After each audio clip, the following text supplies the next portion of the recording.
لوگوں کے درد کو بھی سمجھ. اولیاء چشت میں جس بزرگ نے اپنے زمانے میں بڑا عروج پایا ان کا نام خواجہ قطب الدین بختیار کاکی ہے. سب بولیے رحمت اللہ تعالی علیہ. خواجہ قطب الدین یہ شہزادے تھے اور مرید ہوئے تو خواجہ معین الدین صاحب کے ساتھ ہی آ گئے دلی میں. خواجہ معین الدین صاحب کی بھی کیا بات، عطائے رسول ہند الولی، اور ان کے مرید تھے بابا فرید الدین گنج شکر رحمت اللہ علیہ. اور مجھے اللہ جانتا ہے مجھے عشق کی حد تک پیار ہے بابا فرید صاحب سے، بڑا میرا درد ان کے ساتھ. اور میں جتنا اس صوفی کو پڑھتا ہوں کم ہی لوگوں کو میں نے پڑھا ہے. حضرت بابا فرید کے پیر اور خواجہ معین الدین صاحب کے خلیفہ کیا نام ہے؟ خواجہ قطب الدین.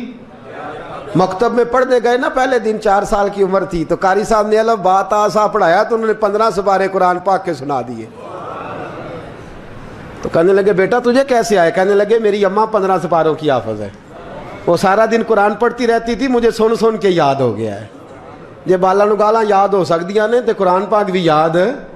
اللہ خیر کرے، شرط یہ ہے کہ ہم گھر میں قرآن پڑھیں، بچوں کو سن سن کے بھی یاد ہو ہی جاتا ہے. خواجہ قطب الدین اتنا عروج پایا اس شیخ کامل نے کہ وقت کا بادشاہ بھی مرید ہو گیا. سلطان شمس الدین التمش مرید تھا، دلی کا بادشاہ بھی مرید تھا. اجمیر کا بادشاہ خواجہ معین الدین صاحب کا مرید نہیں ہوا، نہ پاک پتن کا بادشاہ بابا فرید کا مرید ہوا، لیکن خواجہ قطب صاحب کو اللہ نے یہ عظمت بھی دی. یہ شان ہے نا، اگرچہ صدقہ سارا خواجہ معین الدین کے قدموں کا ہی تھا، لیکن دلی کا بادشاہ مرید ہوا. اور اتنا اعلیٰ مرید ہوا کہ جب خواجہ قطب الدین صاحب کا وصال ہوا تو 3 شرطیں لگائی تھی. فرمایا میرا جنازہ وہ پڑھائے، جب سے توبہ کیا پھر اس کا سینے بد حرام کے لیے نہ کھلا ہو، اور جب سے توبہ کیا پھر لقمہ حرام اس کے گلے سے نہ گزرا ہو، اور جب سے توبہ کیا پھر کبھی نماز تہجد بھی قضا. بڑے بڑے صوفی میری طرح کے گردن جھکا کے کھڑے ہو گئے. 7ویں صف سے دلی کا بادشاہ نکل آیا، کہنے لگا پیرا ساری زندگی میں نے پردہ داری سے عبادت کی تھی، تو جاتی دفعہ مجھے بے نقاب کر گیا ہے.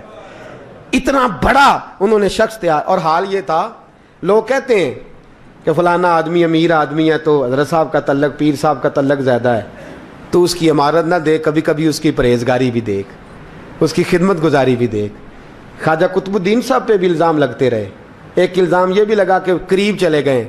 ہوا کیا، جب بادشاہ مرید ہوا تو کہنے لگا حضرت جی میں نے بادشاہی نہیں کرنی، میں نے اب خانقاہ میں رہنا ہے. تو فرمایا بیٹا تو چھوڑ دے گا تو کوئی ظالم بیٹھ جائے گا. تو حضور پھر کیا حکم ہے؟ فرمانے لگے تو نے کرنی ہے. تو کہا حضور آپ وہ کہاں ہوتے ہیں، میں کہاں ہوتا ہوں، دل ہی نہیں لگتا. تو آپ فرمانے لگے میں ڈیرا اٹھا کے تیرے قریب لے آتا ہوں. خواجہ صاحب 1 کلومیٹر کے فاصلے پر ڈیرا اٹھا کے لے آئے. فرمانے لگے میں تیری تربیت کرتا رہوں گا، تو مخلوق کا بھلا کرتے رہنا. صلی اللہ علیہ، تو حضور کی امت کا اللہ اکبر. وہ قریب. اس وقت بھی لوگوں نے بڑی باتیں کی کہ دیکھو جی بادشاہ تھا نا تو پیر صاحب ہی نیڑے آ گئے.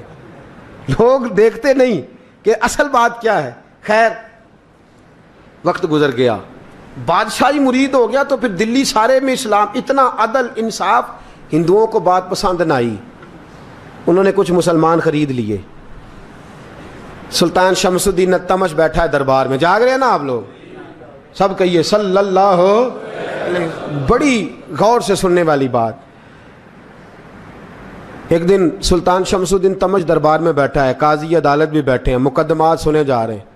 باہر سے رونے کی آواز آنے لگی، چیخنے چلانے کی. بی بی بیان کر رہی کیا ہو گیا کیا ہو گیا. وہ ٹال لگے ہوتے تھے بادشاہوں کے، وہ بجنے لگے، زور ہونے لگا. بادشاہ نے کہا اس فریادی کو جلدی بلاؤ. وہ اندر عورت آئی تو چیخ چیخ کے رو رو کے اس نے اپنے کپڑے پھاڑ پھاڑ کے، برا حال، 2 مہینے کا بچہ. لوگ اس کی آہو زاری پر اس کی طرف متوجہ. بھی کیا ہوا؟ پانی پلاؤ بٹھاؤ، یہ کیا ہو گیا؟ کہنے لگی لٹ گئی، عزت برباد ہو گئی، تباہ کر دی گئی. میں کیا ہوا؟ کہنے لگی بادشاہ ایک شخص میرا غیر شرعی خامند بنا، پھر مجھے حمل ہوا، پھر میری گود میں یہ بچہ ہے 2 مہینے کا. اب گئی ہوں تو وہ کہتا ہے کہ میرا تو تیرے سے تعلق ہی کوئی نہیں. بادشاہ کہنے لگے یہ سلطان شمس الدین تمش کی جگہ ہے اور میں نے رسول اللہ صلی اللہ علیہ وسلم کے دین کے مطابق حکومت استوار کی ہے، کون ہے جو تیرے ساتھ؟ ابھی گردن نہ کاٹ دوں گا، بات کر کون ہے؟ کہنے لگی تو کچھ بھی نہیں کرے گا، کوئی کچھ نہیں کر سکتا۔ لوگ کلمے چھوڑ کے بیٹھ گئے، توجہ ادھر ہو گئی۔ پراپوگنڈے بڑا اثر کرتے ہیں معاشرے پہ، رنگ ایسا عجیب ہے، انداز ایسا عجیب ہے۔ فرمایا بات تو کر۔ اس عورت کی آواز گونجی تو حالات ہی خراب ہو گئے۔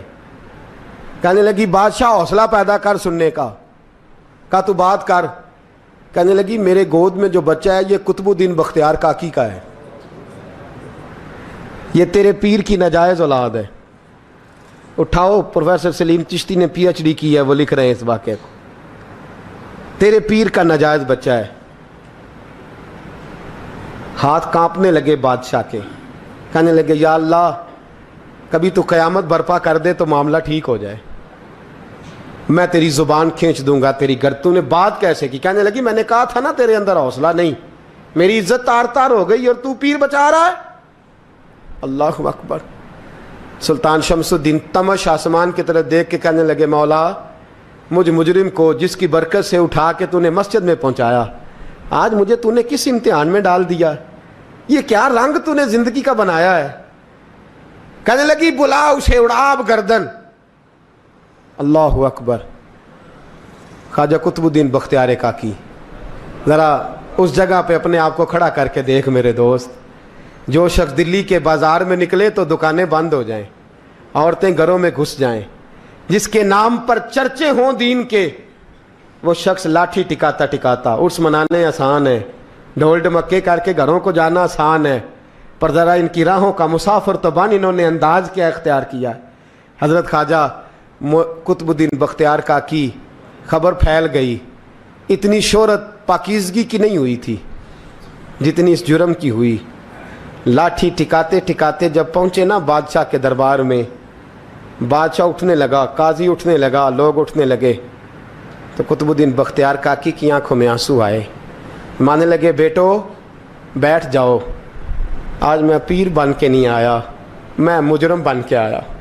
اور کہا میرے مالک کا انصاف بھی دیکھو، دلی کا پیر آج دلی کی عدالت میں اپنے نا کردہ جرم کی صفائی دینے آیا ہے۔ بڑی لاٹھی پہ ٹیک لگائی، دلی کی گلیاں بھی روتی ہیں کہ یہ کیا رنگ، اللہ یہ تیرا کیا رنگ ہے، یہ تے میں گڈی تے ہاتھ ڈور سجن دے، او جنج رکھے اونج رہنا ہے، واجب نہیں جے وچ شریعت، مندہ خسم نو کہنا اے تن میرا کنگھی ہووے، میں زلف سجن دی واواں، پوش میرے دی جتی بن جائے، میں یار دی قدمی آواں، مارو مارو مینوں مار مکاؤ، کوئی یوزر نہ پیش لے آواں، جے سونا ہی میرے دکھ وچ راضی، جے سونا ہی میرے دکھ وچ راضی، تے میں سکھ نو چلے ڈاواں، پر یار فریدا جے کدی مل پے سونا، یار فریدا جے کدی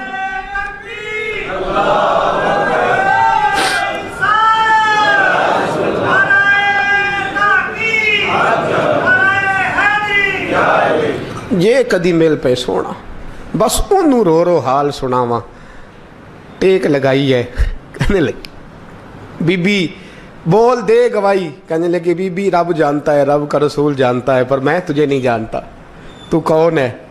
کہنے لگی اچھا وہ لوگوں کو بھیج کے تہجد کے بہانے پچھلے دروازے مجھے اندر بلانا، رب تیرا بھول جانا۔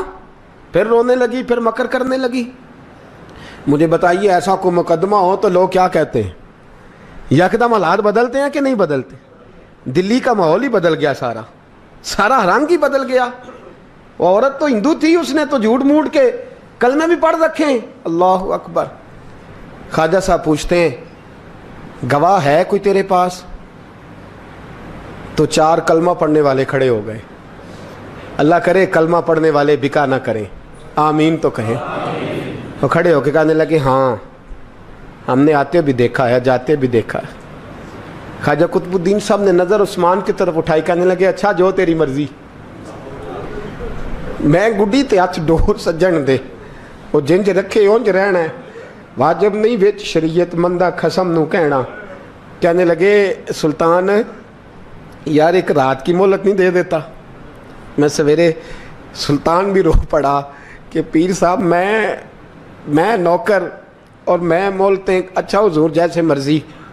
باہر نکلے, خادم کہنے لگا حضور سواری پہ بیٹھ جائیں.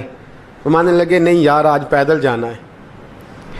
اس دلی کے چونکوں نے مجھے بڑی سلامیاں دی ہے, ذرا میں دیکھوں تو صحیح دلی کے بازار میری رسوائی پہ کیا کہتے ہیں, مجھے ذرا یہ پتھر بھی کھانے دے, ان کا ذائقہ بھی. پیدل گئے, دنیا سو گئی تو دلی کے بادشاہ نے اجمیر کی طرف منہ کیا.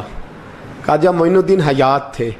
بے خبر ہو جو غلاموں سے وہ آقا کیا ہے, بے خبر ہو جو غلاموں سے وہ منہ کیا. کہنے لگے معین الدین میں کوئی لوارث تو نہیں نا, میں کوئی لوارث ہوں کہ یہاں جو میرے ساتھ مرضی ہو جائے.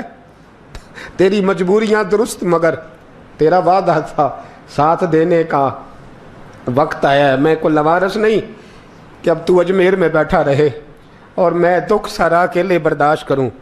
بڑھاپے کا مجھے بھی پتہ ہے, کمزوری کا مجھے بھی پتہ ہے, ذوف کا مجھے بھی پتہ ہے, پر تتی تھوڑے تھکڑے خاندڑیاں, میں بھی تو تیرے نام تو مفت بھی خاندڑیاں.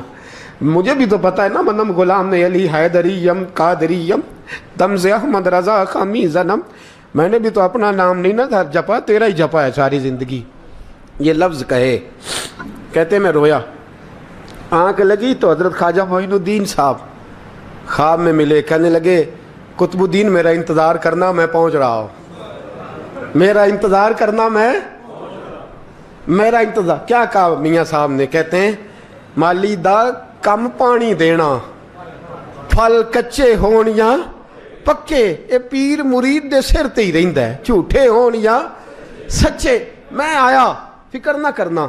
حضرت سویرے اٹھے, پھر گئے عدالت. پھر کہا نام بھائی پروٹوکول, مجرموں کا پروٹوکول نہیں ہوتا, میں اکیلا جاؤں گا. جس کے آگے پیچھے نعرے ہوتے تنے تنہا. 2-4 منٹ زیادہ لے لوں آج آپ حضرات. کہتے میں پہنچا عدالت اور جا کے جب کہا نا کہ ہاں جی حضور بتائیے گواہ بھی خلاف ہے مقدمے بولیں, تو کہنے لگے مجھے میرے شیخ نے حکم دیا ہے کہ میرا انتظار کرنا. پھر وہ جو باتیں کرنے والے تھے کہنے لگے جی کون گیا تھا اجمیر, کون آیا ہے وہاں سے, ہمیں روحانی باتیں نہ بتائی جائیں. یہاں سے تو ایک دن میں پہنچا نہیں جا سکتا, ٹرین بھی 36 گھنٹے لیتی ہے دلی سے جانے میں. تو کہا یہ کیسے ہو سکتا ہے, کوئی رات کو رات آپ کو خبر ہو گئی, آپ کیس کو لمبا نہ کریں. بادشاہ مرید ہے, لگتا ہے کہ یہ راتوں رات بھگا دے گا پیر کو. اتنی باتیں خواجہ صاحب نے سنی. جب بے گناہ آدمی کو یہ باتیں سننی پڑتی ہیں پھر دل بڑا ٹوٹتا ہے, پھر بڑی تکلیف ہوتی ہے. حضرت کہنے لگے یارو تمہاری مرضی. شمس الدین تمش کی آواز گونجی, فرمایا جیسے انہوں نے کہا ویسے کیا جائے گا. 3 دن کے لیے عدالت برخاست کر دی جاتی ہے. چیم گوئیاں ہونے لگی, پھبتیاں کسی جانے لگی. تیسرے دن شام کا وعدہ تھا, چوتھے دن عدالت جانا تھا. قطب الدین بختیار کاکی کے پاس لوگ آ کے افسوس کرتے تو آپ بولتے نہیں. یہاں تو لوگ صفائیاں دیتے ہیں, بولتے نہیں. فرماتے یار میں گڈی تے ہاتھ ڈور سجن دے, وہ جینج رکھے, میں اونج ہی رہنا ہے, جیسے اس کی مرضی ویسے. جیڑیاں گڈیاں آپ پہ اڈیاں ہو نہ چڑھن اونچائیاں, وہی گڈیاں اونچیاں اڈیاں جیڑیاں سائیاں آپ چڑھائیاں. فرمایا ٹھیک ہے جیسے وہ رکھے, میں راضی ہوں. اللہ اکبر. تیسرے دن کی مغرب کا وعدہ تھا. جب مغرب کا سورج ڈوب گیا نا, بڑے قافلے اجمیر سے آئے پر معین الدین نہ آیا. وعدہ کیا تھا یار نے, آؤں گا دن ڈھلے. وہ خواجہ غلام فرید صاحب رحمۃ اللہ تعالیٰ علیہ فرمایا کرتے تھے نا, کوا کھانے لگا آنکھیں تو کہنے لگے کاغا اے تن سارا ہی کھائیو, میرا چن چن کھائیو ماس, میرے 2 نین نہ کھائیو, مینو پیا ملن دی آس. نے کہا سارا کھا جا, آنکھیں چھوڑ دے. اس نے کہا تھا میں آؤں گا, انتظار لمبا ہو گیا ہے پر میری امید تو نہیں نہ ٹوٹی. مغرب کی اذان ہوئی تو لوگ کہنے لگے لو جی اب بس ہو گئی. خواجہ قطب الدین صاحب نے اللہ اکبر کہہ کے مغرب کی جماعت جب میدان میں کھڑی کی تو اپنی بھی چیخ نکل گئی, آئی نہیں. لیکن جب نماز کا سلام پھیرا تو خواجہ معین الدین صاحب کی 2 رکعتیں ابھی باقی تھیں. خواجہ صاحب پیچھے نماز پڑھ رہے ہیں, سلام پھیرا اور نماز کے بعد جب اٹھے نا تو خواجہ صاحب کے سینے کے سینہ لگا. تو کہا حضرت جی میں شہزادہ تھا, آپ نے کہا تھا خشک روٹی کھانا تو میں نے خشک کی کھائی ہے, آپ نے کہا تھا فاقے کرنا تو میں نے کیے ہیں, آپ نے کہا وطن واپس نہیں جانا تو میں نہیں گیا. حضور اس امتحان کا آپ نے بتایا ہی نہیں تھا. یہ مجھے بتا جاتے اب اس سفید داڑھی سے میں جواب دیتا پھروں. خواجہ معین الدین صاحب نے جھٹکا, پیچھے ہٹ, تو زیادہ عزت والا ہے کہ یوسف زیادہ عزت والا تھا؟ تو زیادہ مقام والا ہے کہ عائشہ زیادہ مقام والی تھی؟ چپ کر, یہ کچھ صوفیاء کا طریقہ ہے, چپ کر. عرض کی حضور غلطی ہو گئی, میں پہلے نہیں رویا, تو ملا ہے تو رویا ہو. میں پہلے نہیں تڑپا, میں نے شکوا نہیں, تو ملا ہے. اپنا ہی کو ملے تو دکھ یاد آتے ہیں نا. فرمایا چپ کر, جا سلطان سے کہہ دے سویرے نماز کے بعد عدالت لگا دے. سویرے جب عدالت لگی نا تو خواجہ معین الدین صاحب بازو پکڑا خواجہ قطب صاحب کا, نکلے تو دیکھا لائنیں لگی ہیں, مجمع لگا ہے, آنکھوں میں آنسو آ گئے. کہا حضور آپ کیوں روتے ہیں؟ فرمایا میرا دل تھا لوگ میرے کتب کی شان دیکھنے آئے, یہ کتنے بدبخت ہیں, میرے کتب کی رسوائی دیکھنے آئے. کتنے نالائق ہیں, رسوائی دیکھنے اتنے آئے ہیں, شان دیکھنے آتے ہی نہیں. اللہ اکبر. جب میدان لگا خواجہ صاحب پہنچے, عورت کو کہنے لگی اللہ سے ڈر جا, وقت تھوڑا ہے, تو مر جائے گی. کہنے لگی مجھے داستانیں نہ سنائیں. قاضی صاحب سے کہنے لگے قاضی صاحب آپ حقیقت حال سے آگاہ ہیں, خیال کریں. کہنے لگے خواجہ صاحب دلیلیں نہ دیں, گواہ لائیں, واز نہ کریں. خواجہ صاحب رحمت اللہ علیہ کہنے لگے گواہوں کو بلاؤ. گواہ آئے تو خواجہ معین الدین صاحب نے نظر, تم ہو میرے کتب پر, میرے کتب کے جرم کے گواہ. ان کی زبانیں کانپنے لگی, ہاتھ کانپنے لگے. میں بولتے کیوں نہیں؟ جب ان کی نظریں جھکی تو بادشاہ کہنے لگا اگر اب تم نے گواہی نہ دی تو تمہیں میں مجرم بنا کے 80 کوڑے ماروں گا. کہنے لگا جی دیکھا ہے, جی دیکھا ہے ہم نے تہجد کے وقت. جب سب گواہیاں پوری ہو گئیں, عورت بھی تڑپ رہی ہے, رو رہی ہے, 2 مہینے کا بچہ گود میں ہے. اب بولیے بولیے, علماء ظواہر بھی کھڑے ہیں, حسد کرنے والے جلنے والے بھی کھڑے ہیں, ہندو تو ویسے ہی تالیاں بجا رہے ہیں. اجمیر کا بوڑھا, اور یہ آخری پھیرا تھا خواجہ معین الدین کا دلی میں. اس کے بعد ظاہراً دوبارہ نہیں آئے. اٹھے لاٹھی ٹکاتے ٹکاتے اور میدان کے اندر جا کے نا, بڑے میدان میں مجمع تھا, سر سجدے میں رکھا. کہنے لگے یا اللہ میں ہندوستان مرضی سے نہیں آیا, تیرے رسول کا بھیجا آیا ہوں.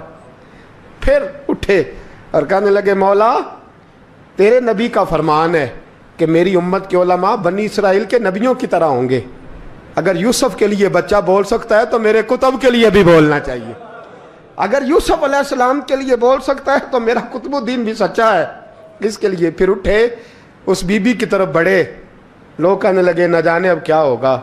جب اجمیر کے بادشاہ نے, عطا رسول نے, ہند الولی نے, امام الاولیاء نے کپڑا کھینچا اور کہنے لگے وہ بچے تو جانتا ہے نا تیرا باپ کون ہے, 2 مہینے کا بچہ. جب نانا بولا تو بی بی کہنے لگی اب کیا کر رہے ہو, بچے بھی کبھی بولے ہیں؟ میں بی بی چپ کر, ان اللہ علی کل شیء قدیر, میں کمزور رب کا ماننے والا نہیں, قدرتوں والے رب کا ماننے والا ہوں. وہ چاہے تو بچے بھی بولتے ہیں. قرآن کہتا ہے حضرت عیسیٰ بولے تھے انی عبداللہ آتانی الکتاب. مریم بھی تو ولی اللہ تھی, وہ نبی تو نہیں تھی. اگر ولی اللہ بنی اسرائیل کا ہو بچہ بول سکتا ہے, تو اگر ولی اللہ محمد عربی کی امت کا ہو تو بچہ پھر بھی بول سکتا ہے. یوں کپڑا ہٹایا, بچہ بول. 2 مہینے کا بچہ ماں کی گود میں اٹھ کے بیٹھ گیا اور بچہ بول کے کہنے لگا السلام علیکم یا ولی اللہ. جب یہ لفظ ادا کیے تو نعرے لگنے لگے, لوگ رونے لگے. بی بی بے ہوش ہو کے گری, فرمانے لگے مجھے سلام نہ کر, میرے کتب کی بات بتا. کہنے لگا قسم ہے اللہ کی عزت کی, وہ سامنے مجمع جو سردار بیٹھا ہے وہ میرا باپ ہے. قطب الدین تو بے گناہ ہے, قطب الدین تو بے گناہ ہے, میرا باپ تو وہ بیٹھا ہے. یہ قاضی بھی سازش میں شریک ہے. کئی مسلمان خریدے گئے, یہ گواہ خریدے گئے. جب گواہی ہو گئی, بچہ یہ لفظ کہہ کہ اللہ اکبر کہتا ہوا پھر چپ کر گیا. خواجہ قطب الدین صاحب کا بازو پکڑا, خواجہ معین الدین صاحب نے مجمع سے باہر نکلے. لوگ کہنے لگے حضور آپ کچھ بولتے نہیں. فرمانے لگے جس نے بولنا تھا وہ بول چکا ہے, جس نے بولنا تھا وہ جو جادو, وہ جو سر چڑھ کے بولے. فرمایا تم نے افواہوں پہ نظر رکھی اور میں نے اللہ کی قدرت پہ نظر رکھی.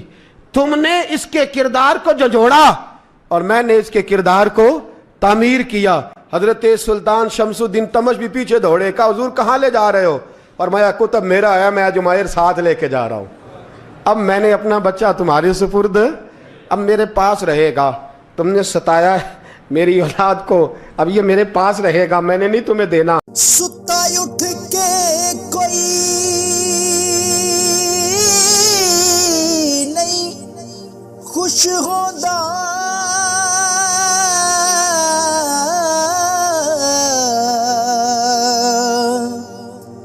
بڑے ستے جگا کے میں ویکھیا